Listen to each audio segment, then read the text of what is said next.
رات کے ٹھیک 12 بجے جب پورا گاؤں گہری نیند میں ڈوبا ہوتا، ایک عجیب آواز سنائی دیتی۔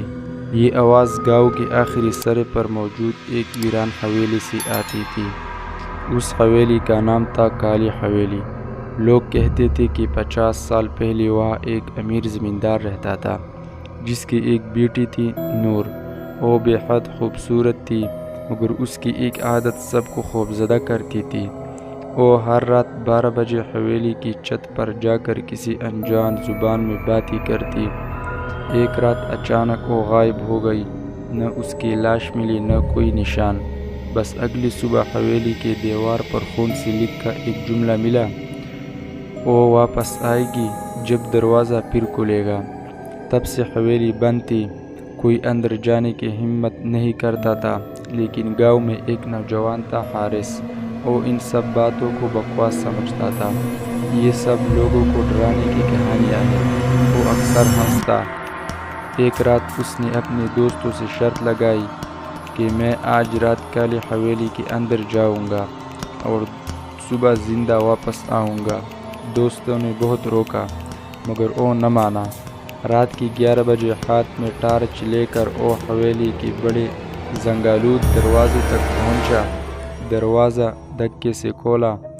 آواز اتنی خوفناک تھی کہ اس کا دل ایک لمحے کو کانپ گیا، مگر وہ اندر داخل ہو گیا۔ حویلی کے اندر عجیب خاموشی تھی، اتنی گہری خاموشی کہ اسے اپنے سانسوں کی آواز بھی بھاری لگ رہی تھی۔ اچانک اوپر سے قدموں کی چاپ سنائی دی۔ حارث رک گیا۔ کون ہے ادھر؟ کوئی جواب نہ آیا۔ اس نے ٹارچ اوپر ڈالی۔ سیڑھیوں کے آخری سرے پر ایک سفید سایہ کھڑا تھا، اس کے لمبے بال، جھکا ہوا سر۔ حارث کے ہاتھ کانپنے لگے۔ اس نے خود کو سمجھایا یہ صرف کپڑا ہوگا۔ وہ آہستہ آہستہ سیڑھیاں چڑھنے لگا۔ جیسے ہی آخری سیڑھی پر پہنچا، سایہ غائب ہو چکا تھا۔ سامنے ایک کمرہ تھا۔ دروازہ آدھا کھلا ہوا تھا۔ اس کمرے کا اندر سے کسی کی رونے کی آواز آ رہی تھی۔ حارث نے دروازہ دھکیلا۔ اندر دیکھا تو کمرہ خالی تھا، مگر درمیان میں ایک پرانا آئینہ رکھا تھا۔ آئینے پر دھول جمی تھی۔ اس نے ہاتھ پیر کر صاف کیا اور پھر اس کی چیخ نکل گئی۔ آئینے میں اس کا عکس نہیں تھا، بلکہ ایک لڑکی کھڑی تھی، سفید لباس، خون آلود آنکھیں اور ہونٹوں پر عجیب مسکراہٹ۔ وہ آہستہ آہستہ بولی: تم نے دروازہ کھول دیا۔ حارث گھبرا کر پیچھے ہٹا کہ کون ہو تم؟ لڑکی نے گردن ٹیڑھی کی اور بولا: نور ہوں میں۔ اچانک کمرے کا دروازہ زور سے بند ہو گیا۔ ٹارچ بجھ گئی۔ کمرہ اندھیرے میں ڈوب گیا اور پھر حارث کے بالکل کان کے پاس ایک سرگوشی ہوئی اور بول دیا: 50 سال سے انتظار تھا۔ حارث پوری طاقت سے چیخا اور دروازہ کھولنے لگا۔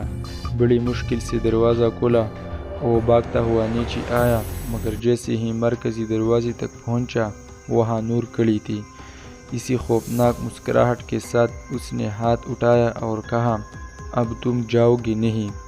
اگلی صبح گاؤں والوں نے حویلی کے باہر حارث کی ٹارچ دیکھی، مگر حارث کہیں نہ ملا۔